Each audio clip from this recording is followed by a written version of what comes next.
Bonjour à toutes et à tous, je suis Patrick Riguet, Cypressa. Je vous retrouve aujourd'hui mardi 17 novembre après une petite pause d'une dizaine de jours où je suis parti en vacances. Je viens juste de rentrer de vacances ce week-end.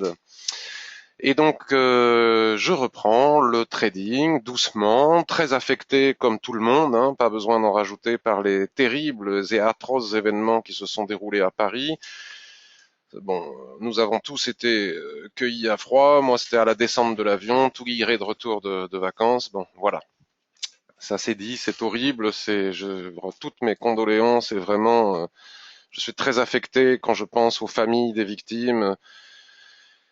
Enfin, c'est vraiment un événement terrible, mais bon, voilà. Nous avons des engagements, nous devons continuer à vivre et donc, parmi les engagements qui sont les miens, il y a cette revue de marché Ishimoku permettant d'analyser le marché. Donc je vois que j'imagine que tout le monde a pu voir maintenant l'avertissement. Donc je vais décaler maintenant sur la page d'à côté, enfin si j'y arrive, voilà le calendrier DailyFX.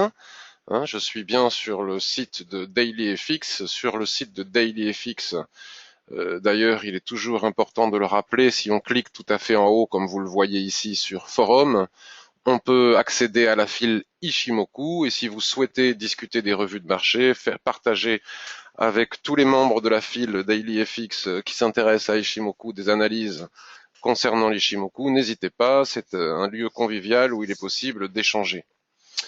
Il est aussi possible d'échanger sur mon blog, sur mon site. Il suffit de taper Ishimoku dans Google, ça arrive très vite, ou sinon c'est ishimoku-kinko-yo.info.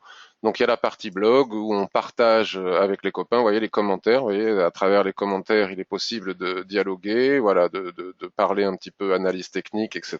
Voilà, vous voyez Trading Tiger, un short euro AUD, on partage. Il y a aussi la possibilité d'aller sur le forum, il y a la possibilité d'aller regarder toutes les offres de formation et notamment celles qui sont en partenariat avec FXCM. Si vous ouvrez un compte chez FXCM, selon certaines conditions, vous pouvez avoir avec moi une formation gratuite à l'Ishimoku.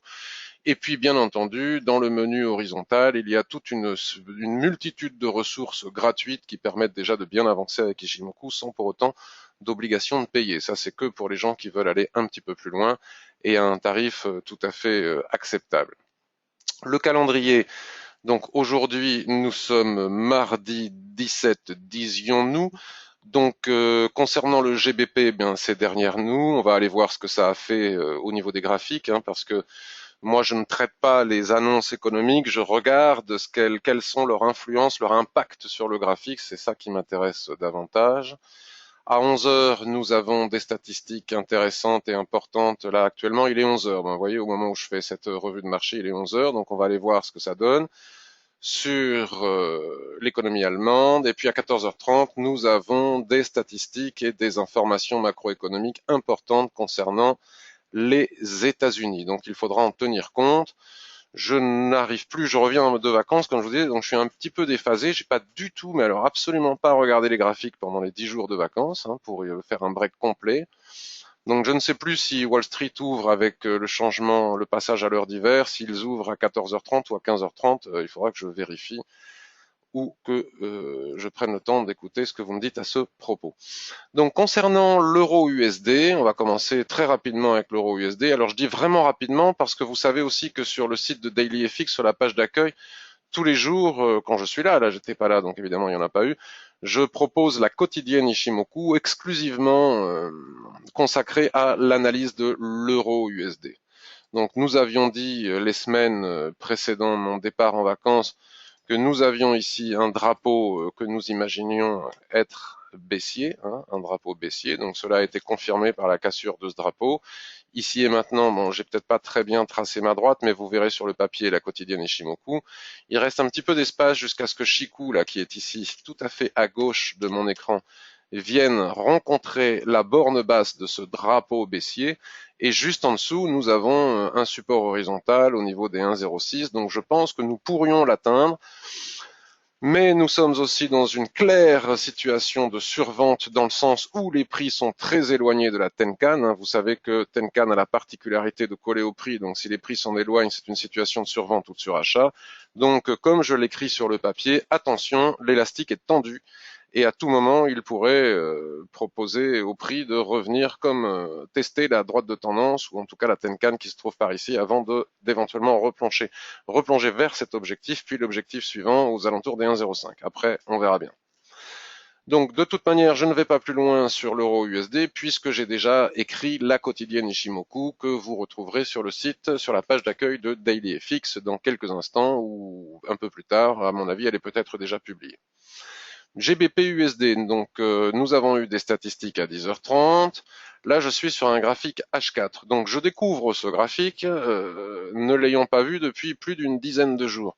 Donc, que doit faire un trader qui utilise l'indicateur Ishimoku? C'est regarder l'orientation générale du nuage. C'est lui qui nous donne une information précieuse sur la tendance baissière, haussière ou trading range. Donc ici et maintenant, nous pouvons voir que les prix étaient enfermés dans une longue dérive latérale, on va dire quelque chose, dans une longue dérive latérale. Ils sont venus casser le niveau, bon, ils sont venus casser déjà la dérive latérale. Regardez, là on retrace au niveau de ce seuil. Juste en dessous, nous avions un autre support horizontal ici. Alors là, je reste sur du H4. J'aurais peut-être mieux fait d'aller voir sur des unités de temps plus longues, étant donné mon absence. Mais enfin, déjà, on a quelques informations à ce niveau-là. Il n'est pas impossible que maintenant, vous voyez, les prix fassent du range entre ces deux bornes, entre les 1,5246 et les 1,5123. Voilà. Donc ici et maintenant, il est un petit peu difficile d'acheter dans le sens où nous sommes au milieu de nulle part. Si effectivement les prix décident de ranger à l'intérieur de cette zone, ce qui a été le cas si on revient à gauche du graphique par le passé, vous voyez, s'ils décident de ranger, là ici on est au milieu du gué, donc éventuellement il faut attendre de voir ce qu'ils font lorsqu'ils viennent taper la borne haute ici, ou lorsqu'ils viendront taper la borne basse ici, s'ils y vont. De toute façon, si on regarde que les lignes de l'Ishimoku, vous voyez que les prix ici sont bornés par ce niveau de plat SSA, par la Tenkan, par des plats Kijun, et à la baisse, on doit casser ici toutes ces zones de la Kijun, ainsi que toutes les zones du nuage. Donc soit on trade en haut, soit ici, soit on attend, selon moi, de casser de nouveau les 1,5123. Et si on casse les 1,5123, on pourra venir de nouveau chercher les 1,5034 en intraday. Vous savez que moi, mon petit dada, c'est l'intraday plus que le swing trading ou autre chose. Donc là, on a un plan de trading très clair. Il suffit d'attendre. Ici, vous voyez, des mèches en haut. Je recommence pas toutes mes histoires avec les mèches hautes et les mèches basses sur les bornes des ranges. Vous connaissez cette histoire par cœur. Et sinon, je vous invite à revenir voir mon blog pour mieux saisir cette subtilité avec l'Ishimoku. Et puis, nous avons un plan de trading en cas de cassure ici. Bon, en cas de cassure à la hausse, pour le moment, c'est pas ce que je privilégie le plus. Si on va regarder sur l'hebdomadaire, voilà, si on regarde sur l'hebdomadaire, qu'est-ce que l'on voit? Alors, on va essayer de nettoyer tout ça déjà. Hop, on voit un nuage qui vient de twister, qui se met à plat. Donc, il n'est pas impossible que nous soyons dans une longue période de dérive latérale qui donnerait quelque chose un petit peu comme ça. Et là, nous sommes au milieu du gué. Vous voyez, les prix ont cassé la zone que l'on a tracée sur le H4, qui est un petit peu la zone d'équilibre de ce grand rectangle, de cette grande dérive latérale, à l'intérieur desquelles il n'y a pas de plus haut, pas de plus bas, donc pas de tendance. C'est le propre d'un range. Les prix ont cassé ce niveau, ils retracent. Et là, maintenant, il faut voir ce qu'ils font. S'ils repassent dessous, à mon avis, c'est certainement, une fois qu'on aura recassé ce niveau, je ne sais pas ce que j'ai effacé là, bon, peu importe, j'ai pas appuyé sur le bon bouton. Ouais, ce que je voulais faire, c'était ce petit rond. Si on casse ce niveau des 1,5037 qui est notre objectif intraday dans les conditions que l'on vient de voir sur le H4, qui correspond à pile poil à un niveau de Tenkan ici, vous voyez la pertinence de l'Ishimoku, on a à nouveau une zone de support ici, on ira probablement rechercher les derniers plus bas qui sont sur cette zone. Voilà. Pour le moment, à l'achat, je ne vois rien à faire de véritablement pertinent. De toute façon, Chikou est un petit peu englué là-dedans. Il fallait vendre soit ici en haut, comme on l'a vu précédemment, soit attendre un petit peu pour en savoir plus. AUD USD. Donc AUD USD, on va faire différemment. Bon, mais là déjà, on voit qu'on est dans une tendance baissière, hein, qui n'est pas violente, et on voit une fois de plus une possibilité ici de trading range. Donc on va aller regarder ce qui se passe sur l'hebdomadaire. Tout cela n'a pas l'air bien violent. Je me rappelle plus ce que je disais, ce que j'avais analysé avant mon départ en vacances. Bon, ben là, la tendance, elle est nettement et clairement baissière. Il n'y a pas de doute à avoir là-dessus. Et la Kijun Sen accompagne parfaitement bien cette tendance, dans le sens où, vous voyez, les prix, lorsqu'ils sont venus se replier sur le plat Kijun ici, ils ont permis de nous donner, ils nous ont donné un point de vente pour repartir chercher de nouveau plus bas, et ainsi de suite. Donc là, l'idée serait peut-être de tracer une droite de tendance comme ça, vous voyez, une droite de tendance comme ça. Pourquoi pas un canal? Donc là, on est sur de l'hebdomadaire, d'accord? Donc pourquoi pas un canal? On va faire comme ça. On ne tient pas compte de ces points ici, juste voilà. Et là, si on revient vers le haut. Donc on a tapé le bas, on revient, voilà. Et là, nous avons très clairement une zone de support. Donc on va la tracer, cette zone de support, parce qu'en tendance, soit on vend sur repli au niveau de la Kijun Sen, ouais, si elle baisse comme ça et qu'elle vient s'aplatir sur ce niveau et que les prix stagnent ici sans la casser, nous aurions une nouvelle probabilité de pouvoir éventuellement vendre. Enfin, on va aller confirmer tout ça sur le graphique mensuel. Et ici, nous avons très nettement un support au niveau des prix, vous voyez, qui ne passe pas. Donc si on casse ici les 0,70, probablement irons-nous chercher les 0,69 et puis certainement le bas du canal. Enfin, certainement non, puisque pour pouvoir le confirmer, il faut quand même aller jeter un œil sur le mensuel, voir un petit peu ce qui s'y passe. Voilà, donc mon canal mal tracé donne un biseau, mais c'est parce qu'il est mal tracé, hein, donc il faut parfaitement bien le tracer. Voilà, tout cela a été cassé, et là les prix stagnent sur ce niveau qui correspond à quoi? Qui correspond pas à grand chose. Donc la probabilité d'aller chercher, vous voyez la mèche basse, regardez la mèche basse ici correspond exactement au plat SSB qui est juste en dessous. Donc il suffit de le matérialiser, ce plat SSB. Et puis on a déjà pas mal d'indications. Je regarde si j'ai rien oublié, parce que parfois quand on n'a pas été dedans depuis quelques jours, on est un petit peu moins pertinent et on peut oublier des choses. Donc là, si on revient sur l'hebdomadaire, vous voyez, ce que l'on disait, c'est que si on casse ce niveau des 0,70, il est probable qu'on vienne chercher au minimum, je dirais, les 0,69. C'est là où les prix ont plus ou moins tapé la dernière fois, ce qui correspond au plat SSB qu'on vient de tracer sur le mensuel. Donc on a notre plan de trading. Maintenant, si on veut essayer de mettre tout cela à profit sur du plus court terme, sur de l'intraday, c'est un petit peu, c'est tout à fait possible. Vous voyez, on voit bien que là, on a un niveau de support. Hein, vous voyez, le nuage, après avoir été parfaitement bien orienté à la baisse, a twisté, il se met à plat. Donc là, nous avons un range. Il n'y a pas de doute possible par rapport à cela. Hop, nous avons notre range. Vous voyez, les choses deviennent beaucoup plus claires. Hop, on va enlever cette ligne. Voilà, c'est net, clair et précis. Si on casse ce range ici à la baisse à 0,6984, on a 0,6888 en premier objectif, hein, puisque si on a tracé cette ligne ici, c'est pas pour rien. On peut même la préciser en allant sur les derniers plus bas ici. Donc on a un petit objectif intraday ici, qu'on tradera en utilisant bien évidemment pas le daily, mais les unités de temps, allez, je dirais H1, on va dire, puisque l'espace est réduit et comme il faut attendre la clôture des chandeliers, on ne peut pas faire ça sur du daily. Par contre, si on casse les 0,70, eh ben 0,68, 95, 0,69, il est selon moi probable que nous allions rechercher le bas du canal que l'on a tracé précédemment ici. Donc il suffit d'attendre. Ici, là, il n'y a rien à faire. Vous voyez, les prix, après avoir tapé ici en haut, traverse toutes les lignes de l'Ishimoku parce que c'est ainsi quand tout se met à plat. Il y a très peu de volatilité. C'est la raison pour laquelle le nuage est très très fin, hein, ce qui n'est pas non plus très enthousiasmant. On peut ici, en cas de, comme on l'a eu précédemment un peu plus bas, en cas de mèche basse ici avec clôture à l'intérieur du range, on peut viser au minimum l'équilibre du range, voire le haut du range. Et ici, si on a une mèche haute ici, c'est intéressant étant donné que la borne haute du range est à la fois couplé à l'oblique que l'on a tracé sur les unités de temps supérieures. Donc nous aurions ici la possibilité de vendre pour aller chercher l'équilibre du range, le bas du range. Si ça casse ici, on peut venir chercher ce niveau, mais attention aux mèches.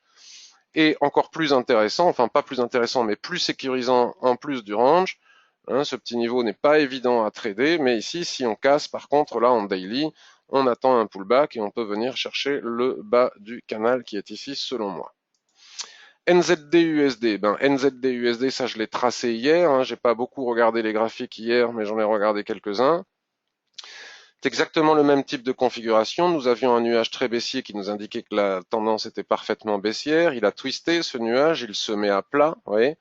Donc là, on est pile poil en train de travailler la zone d'équilibre du range. Donc il faut attendre de casser cette zone pour revenir chercher le bas du range ici et éventuellement ici s'interroger pour des achats et ici s'interroger pour des ventes. Et si ça casse ce niveau, ben il suffit de faire ce qu'on vient de faire avec l'AUD-USD. Je vous propose de le faire par vous-même, hein, parce que tel est le but aussi de ces petits webinaires, c'est que les gens puissent être autonomes. Euh, on n'est pas des fournisseurs de signaux. Donc si on casse le bas de ce range, c'est un support intéressant, il suffit d'aller basculer sur le weekly et sur le mensuel pour trouver des objectifs très facilement avec Ishimoku. USD Yen, alors qu'est-ce que nous raconte l'USD Yen? Donc là je suis sur une unité de temps daily. Alors ici, moi je voyais, bon, si on bascule sur une unité de temps supérieure, on va voir qu'en réalité nous sommes dans une immense dérive latérale qui fait quelque chose comme ça. Donc là, nous serions, et enfin, nous serions pas, nous sommes dans la phase ascendante. Vous voyez ce que je vous disais, ce chandelier a donné le signal d'achat sur la borne basse du range. Hein, je répète pas mes histoires de mèches, de soulèvement, de ressaut en bas des ranges. Et puis, nous avons cassé ici à l'intérieur du range ce seuil des 121,70 qui était important. La probabilité d'aller rechercher le haut du range, ou au moins les derniers plus hauts qui sont ici, selon moi, est assez importante. Voyons voir si on n'a pas quelque chose comme ça. Il faudra peut-être se méfier ici de cet oblique, mais en général, les obliques dans les ranges ne sont pas très des niveaux de résistance ou de support très puissants. Ce qui marche, c'est surtout le range. Donc ici, vous voyez, les prix stagnent sur ce niveau de résistance depuis hier, qu'on voit bien sur la gauche de l'écran. Il est net, clair et précis. Donc, il suffit de tracer une ligne enfin une ligne comme ça. Voilà, nous avons notre résistance.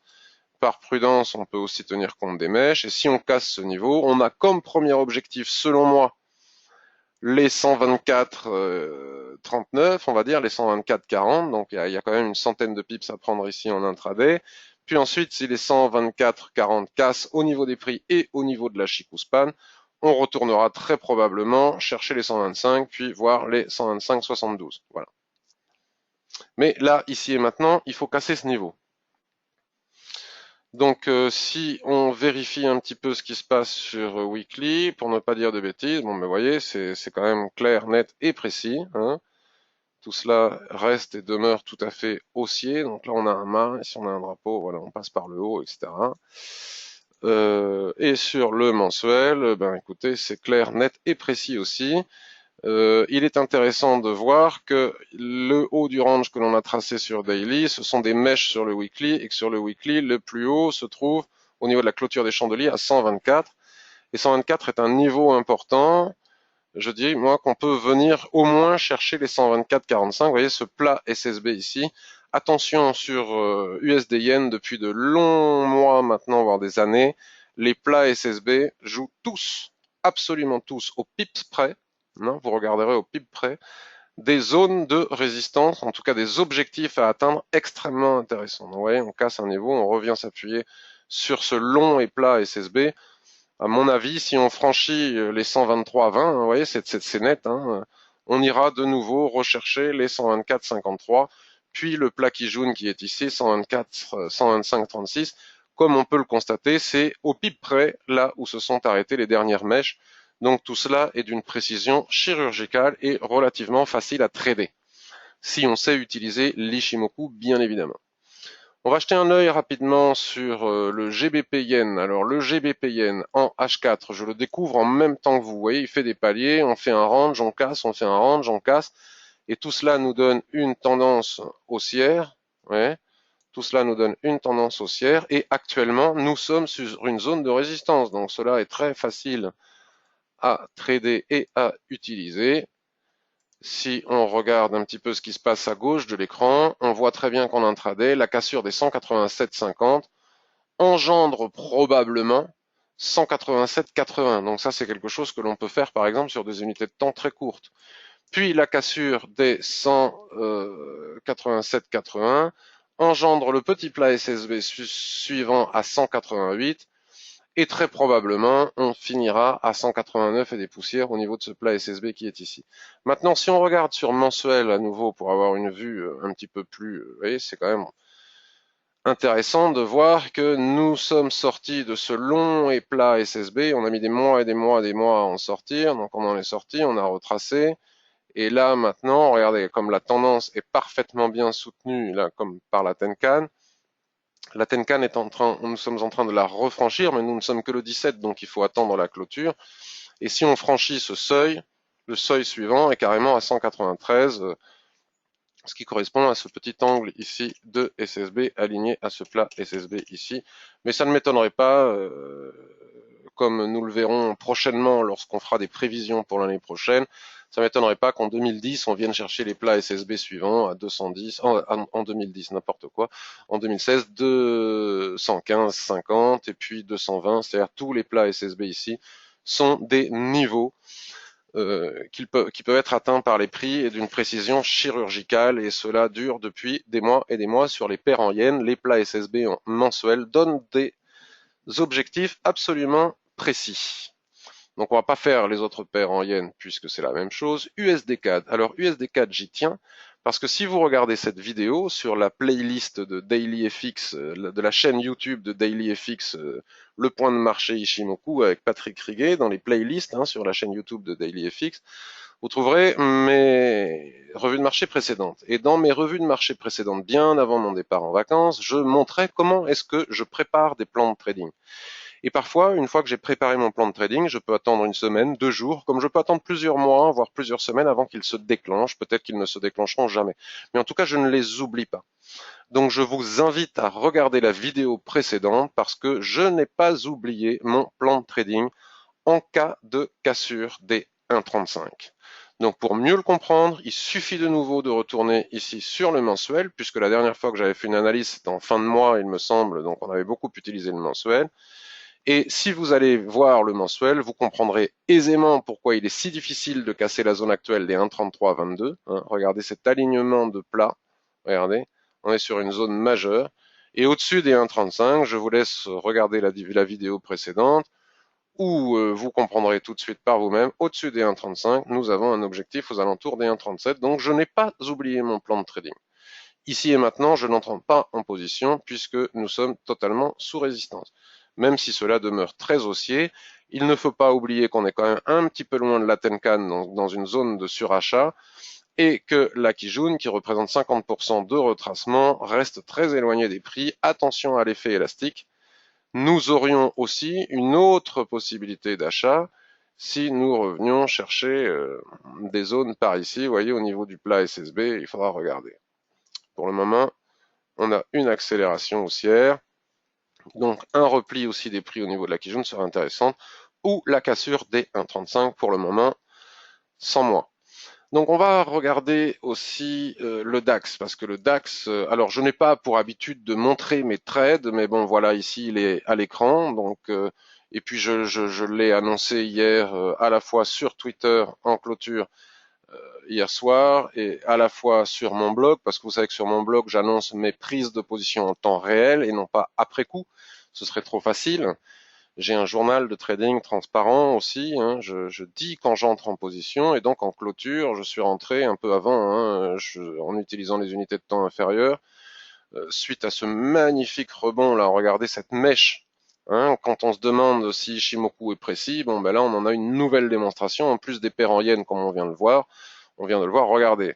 On a ici un plat qui jaune, un plat SSB, le tout aligné ici à ce plat qui jaune. Les prix sont revenus chercher ce niveau et au pipe près ici, ont permis à ce chandelier de dessiner une figure de retournement en clôturant à l'intérieur de ce drapeau aussi et de ce range, comme ça en clôturant à l'intérieur de ce range. Et il est fortement probable qu'on atteigne le haut du range, ce qui était mon objectif ici. Mais ici, ce matin, j'ai décidé de prendre mes bénéfices parce que 110 pips, 110 points, je suis content pour un premier trade en retour de vacances. Et puis surtout, regardez, on est en train de travailler cette zone de résistance à l'intérieur du range, donc j'ai considéré que cette zone de résistance à l'intérieur du range, on le voit bien au niveau des prix, au niveau du Platencan ici, devrait peut-être permettre un repli que je n'avais pas envie de subir. Aussi, vous connaissez mon point de vue en ce qui concerne le DAX et le CAC 40 et les autres indices. Ils sont selon moi le reflet, pour ne pas dire les petits moutons du SP500, l'étalon, le chef de tous les indices. Et donc le SP500 sur du H1.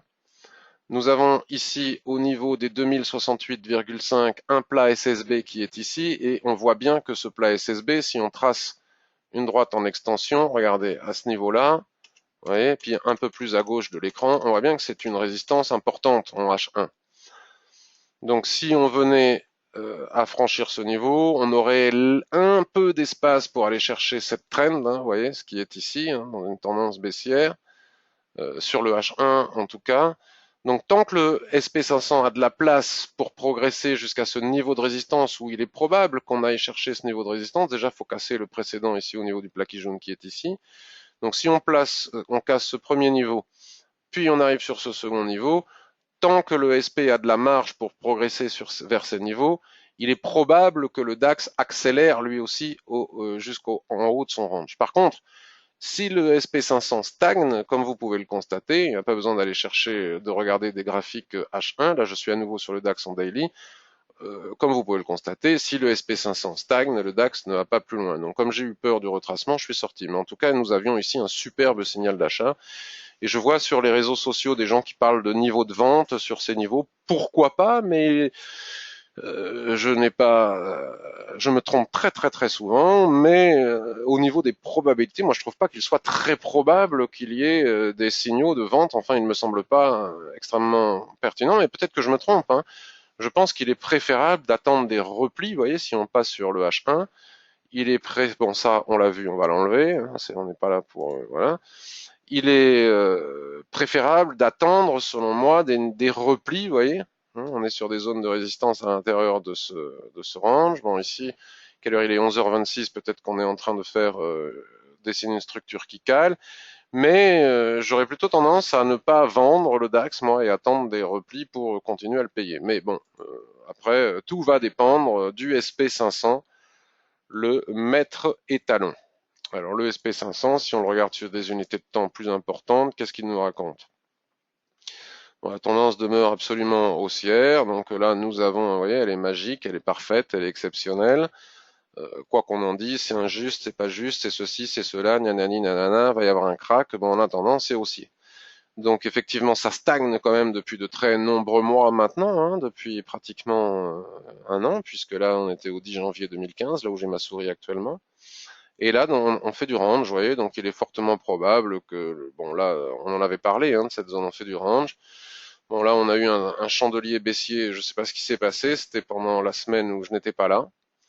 Voilà, et puis on a une reprise ici, on est au milieu de ce chandelier, donc attention, c'est un petit peu une zone délicate, vous voyez, une zone de un ancien support devenir résistance. En tout cas, si on passe au-dessus, il est à peu près clair qu'on devrait retrouver les plus hauts.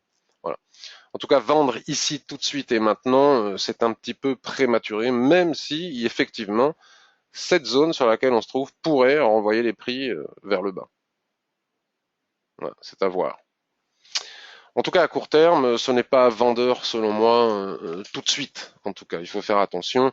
Si on veut vendre, il est sans doute préférable d'attendre que les prix reviennent chercher le haut du range ici, voir ce qui se passe ici, ou carrément que ça casse par le bas, mais là, ici et maintenant, on ne peut pas dire que ce ne soit pas haussier, donc vendre à contre-tendance sur le court terme, ça me paraît pas extrêmement pertinent. Voilà. Bon, faut attendre de voir le SP500 H1 sur ce qu'il fait. Bon, mais le CAC 40, c'est pas la peine d'aller voir, c'est à peu près pareil. Le gold, tiens, alors qu'est-ce qui fait le gold? Un actif difficile à trader, volatile, qui des fois s'endort longuement, mais qui là est dans une parfaite tendance baissière, vous voyez, qui était très soutenue par la Tenkan, et puis finalement, qu'est-ce que va faire le nuage ici? Est-ce qu'on va twister ou pas? Est-ce que l'on n'est pas en train de nous installer dans une dérive latérale qui donnerait quelque chose comme ça? Il faut voir. D'autant plus que ce n'est peut-être pas très bien tracé puisque voilà, là ça a cassé, vous voyez.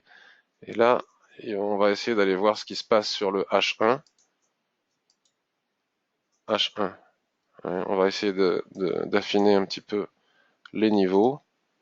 Ah oui, alors comme je l'ai tracé sur H4, il faut que je défile l'écran. Je vais le refaire sur H1. Ce qui nous intéresse, c'est surtout le bas, ici, vous voyez. Bon, voilà, on a un rebond en bas du range. Vous voyez, tant que le nuage est à plat et qu'il twiste sans arrêt, on est dans une dérive latérale. Nous avions ici une belle tendance baissière, et puis là, maintenant, on est parti. Alors, est-ce que cela, on peut considérer que le range a cassé et que c'est un simple pullback? En tout cas, si ça casse ce niveau, l'idée est d'aller chercher des points un peu plus bas. Vous voyez, il faut que ça casse ce niveau. Pour le moment, c'est pas fait. Bon, là, acheter, vu les volumes en bas, c'est pas très enthousiasmant. Bon, ici et maintenant, selon moi, il n'y a rien à faire. Donc, par contre, si ça casse par le bas, on a dit que nous pourrions peut-être envisager des ventes. Alors, qu'est-ce qu'on a en bas? Sur le weekly, on n'a pas grand-chose, si ce n'est une tendance parfaitement bien baissière, hein, encore une fois. On a dépassé très légèrement en clôture les semaines précédentes ce niveau. Là, on n'a pas beaucoup d'indications sur l'hebdomadaire. Donc, comme c'est comme ça, quand c'est comme ça, il suffit d'aller rechercher les informations sur les unités de temps supérieures. Et qu'est-ce que l'on peut observer? C'est qu'ici, vous voyez, nous avons un mini plat SSB. Et ce mini plat SSB, c'est celui sur lesquels stagnent ici et maintenant les prix. Donc il faut absolument passer dessous. Vous voyez, hop, pile poil, au pipe près, vous voyez, c'est quand même intéressant. Et immédiatement en dessous, pour de l'intraday, hein, je dis bien pour de l'intraday, il y a de la bataille hein, sur ce niveau aussi, vous voyez, les volumes sont forts.